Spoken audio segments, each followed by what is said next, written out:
দর্শক যারা শুনছেন সবার প্রতি আন্তরিক কৃতজ্ঞতা। বাংলাদেশ জাতীয় ক্রিকেট দলের কোচিং স্টাফে যুক্ত হতে যাচ্ছেন মোহাম্মদ আশরাফুল। ট্যাগলাইনে যেটা দেখছেন এই ব্যাপার নিয়ে আলোচনা করব এবং তার রোল যেটা হতে যাচ্ছে বা মোহাম্মদ আশরাফুল যেই রোলটার জন্য পারফেক্ট সেটা হচ্ছে batting coach, specialist batting coach. এই ডিসকাশনে আসছি।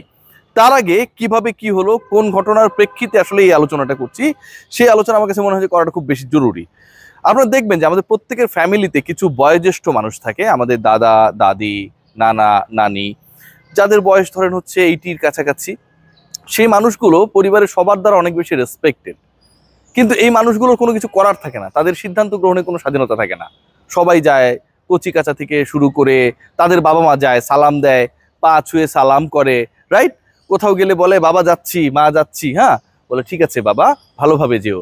তাদের রোলটা হচ্ছে অনেকটা এরকম। পরিবারের বয়োজ্যেষ্ঠদের সেই ভূমিকায় বাংলাদেশ দলের হেড কোচ ফিল সিমন্স, তিনি যেন আমাদের ওই 80 বছর বয়সী দাদার চরিত্রে। তার কোনো রোল নাই, সবাই আসে, যে যার মতো করে সিদ্ধান্ত গ্রহণ করে। সফল হলে তিনি হাসেন, বিফল হলে একলা একলা বসে থাকেন। ফিল সিমন্সের যেই রোল এবং ফিল সিমন্সের যে ফিলিংসের অভাব, সেই জায়গায় সবকিছু ফুলফিল করে চলেছেন মোহাম্মদ সালাউদ্দিন। একজন কোচ, সিনিয়র অ্যাসিস্ট্যান্ট কোচ, তিনি বছরে কোটি টাকার উপরে বাংলাদেশ ক্রিকেট বোর্ড থেকে ড্র করেন। সেই কোচের সময়ে বাংলাদেশ দলের ব্যাটিংয়ের যে অধপতন হয়েছে সব ফরম্যাট বিবেচনায়, ক্রিকেটারদের স্ট্রাইক রেট থেকে শুরু করে কোন উইকেটে বাংলাদেশ দল খেলবে সেই সংক্রান্ত ব্যাপারে আমরা উপর থেকে যেভাবে তলানিতে পৌঁছেছি, র্যাঙ্কিংয়ে বাংলাদেশ গত 19 ম্যাচের মধ্যে শুধুমাত্র ব্যাটিং অর্ডারে কলাপস করার কারণে যেভাবে 10-এ চলে গেছে, এই বাংলাদেশ একসময় 6-এ ছিল। ওয়েস্ট ইন্ডিজের এগেনস্টে বাংলাদেশ তার ব্যর্থ পরিকল্পনার ফল হিসেবে লাস্ট ম্যাচে যেভাবে হেরেছে, এগুলো ভাই ব্যাখ্যাতীত। একজন কোচ তার ক্লাসের জায়গা তো অনেক দূরের হিসাব, তিনি যে অ্যাপ্লিকেশন করেন এবং যেভাবে কোরাম করেন, জাকের আলী অনেকদেরকে নিয়ে সেই কোরামের গল্প শুধু আমি বলি না, সবাই বলে, সেটা পুরো বাংলাদেশ ক্রিকেট বোর্ডের ড্রেসিং রুমের পরিবেশকে আনহেলদি পর্যায়ে নিয়ে গেছে। সিনিয়র জুনিয়র যে কোনো মিডিওকার, মানে যে কোনো ধরনের ক্রিকেটার, যে কোনো লেভেলের ক্রিকেটার, আপনার সাথে যদি সখ্যতা থাকে, সালাউদ্দিনের ভূমিকায় কতটা অসন্তুষ্ট, সালাউদ্দিনের দাপটে তারা কতটা চিপায় রয়েছে, পরিবেশটা কতটা শ্বাসরুদ্ধকর একটা সিচুয়েশনে চলে গেছে, যেন জেমস বন্ডের মুভিতে শেষ পর্যন্ত ভিলেনের গুলিতে নায়ক মরবে কি মরবে না এই সিচুয়েশন, এটা ভাই ব্যাখ্যাতীত। পুরো বাংলাদেশে ক্রিকেট চলছে এমন কিছু মানুষ দ্বারা যারা আসলে আধুনিক ক্রিকেট মন মানসিকতা চিন্তা ভাবনা থেকে বহু দূরে। মোহাম্মদ সালাউদ্দিন ওভাররেটেড। কুমিল্লা ভিক্টোরিয়ান্স তখনই ভালো করেছে কারণ নাফিসা কামালের অঢেল ইচ্ছা এবং টাকা ছিল, বড় বড় ক্রিকেটারদেরকে এনে দিত। সালাউদ্দিন হচ্ছে একটা দারুণ ভাবে থাকতেন, 100% অ্যাটিটিউড, অ্যাপ্লিকেশন জিরো। ন্যাশনাল টিমে দায়িত্ব নেবার পরে হতে পারেননি হিরো। খেয়াল করে দেখবেন এই মোহাম্মদ সালাউদ্দিন, তার উপরে যদি আমরা কাউকে খুঁজি ফিল সিমন্স, তার উপরে যদি আমরা কাউকে খুঁজি নাজমুল আবেদিন ফাহিম।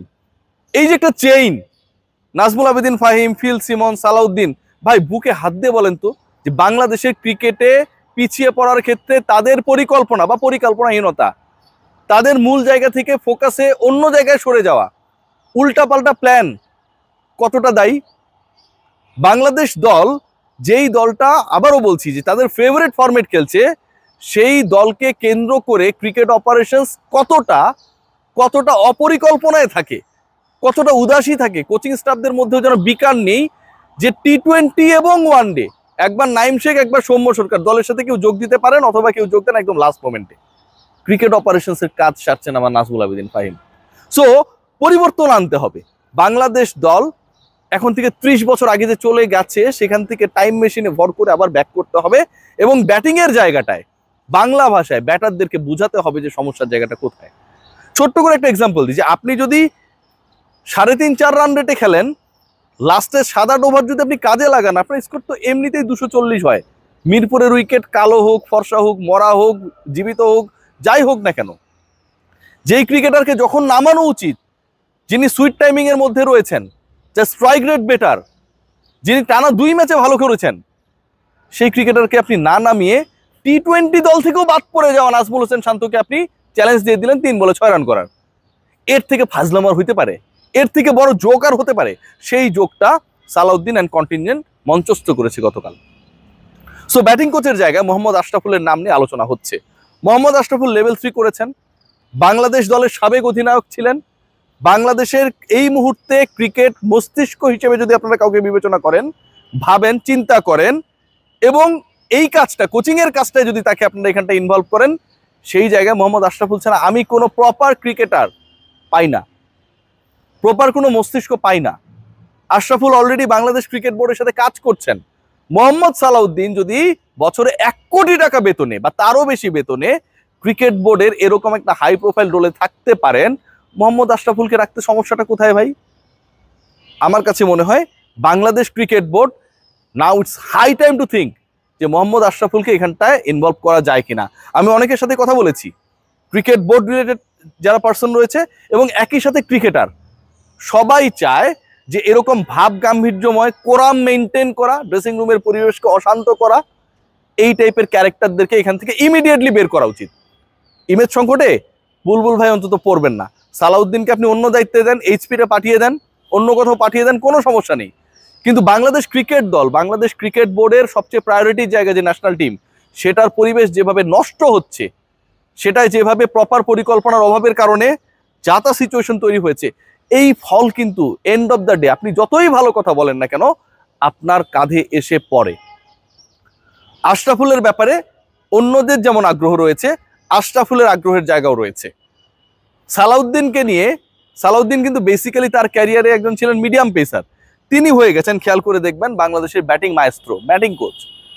মোহাম্মদ আশরাফুল, সাকিব আল হাসান, তামিম ইকবাল, এই লেভেলের ক্যারেক্টার যারা, আমি যে 3টা নাম বললাম, এই 3টা নামের মধ্যে শুধুমাত্র আশরাফুল কোচিং এর মধ্যে রয়েছেন।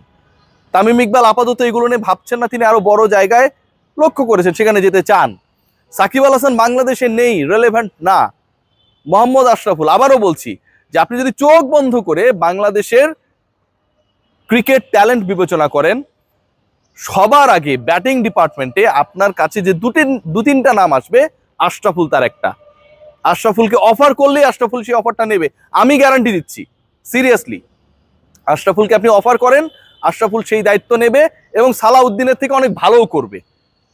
ক্রিকেটাররা সবাই ভয়ে থাকেন, ভয় থাকেন কয়েকটা কারণে। একটা হচ্ছে সালাউদ্দিনের একটা বড় গ্রুপ রয়েছে এখানটায়। শোনা যায় যে ওই নাজমুল শান্তকে নামানোর অন্যতম কারণ নাকি যেন মন না খারাপ করে। নাজমুল শান্তরা কোনো না কোনো ডোমেস্টিক লিগে, ক্লাবে ক্যাপ্টেন্সি করবে, সামনে প্রিমিয়ার লিগ বা এটা ওটা। সালাউদ্দিন সাহেবরা আজীবন ন্যাশনাল টিমের কোচিংয়ে থাকবেন না। সো এই যে একে একে 2 মেলানো, যে আমার ক্লাবের কোচ হচ্ছে সালাউদ্দিন ভাই, অথবা সালাউদ্দিন ভাইয়ের ক্লাবের ক্যাপ্টেন হচ্ছি আমি, এই যে একে একে 2 মেলানোর চিরায়ত বাঙালি চেষ্টা, সেটা গতকাল বাংলাদেশকে ডুবিয়েছে, বাংলাদেশকে ভুগিয়েছে, বাংলাদেশকে হারিয়েছে। যে ম্যাচটা বাংলাদেশ জিততে পারতো অনায়াসে, শুধুমাত্র সব ভুল বাদ দিলাম, 50-50 যা যা ভুল হয়েছে সব বাদ দিলাম, প্রপার টাইমে 1 ওভারে খেলাটা যখন হলো, তখন যখন আপনি এমন 3 ক্রিকেটারকে সিলেক্ট করেন যার প্রথম রান করতে একজনের 15 বল লেগেছিল ওই 50 ওভারের ম্যাচে, একজনের সেট হইতেই মোটামুটি 3-4টা পাওয়ার প্লে লেগে যায়, মানে সুপার ওভার লেগে যায় নাজমুল হোসেন শান্ত। আর সৌম্য সরকার 50 স্ট্রাইকে ব্যাট করে দেখিয়ে দিয়েছে যে তিনি আসলে এই সিচুয়েশন হ্যান্ডেল করার অবস্থায় নেই। মোহাম্মদ সালাউদ্দিন তাদেরকেই চুজ করেছে, দায়টা ব্যাটিং কোচের এবং দায়টা ক্রিকেট অপারেশনসের। নাজমুল আবেদিন ফাহিমরা যতই এড়ানোর চেষ্টা করুক, এই বাজে পরাজয়ের দায় তাদের নিতে হবেই। আশরাফুলকে ওয়েলকাম করুন, দেখুন সব বদলে যাবে।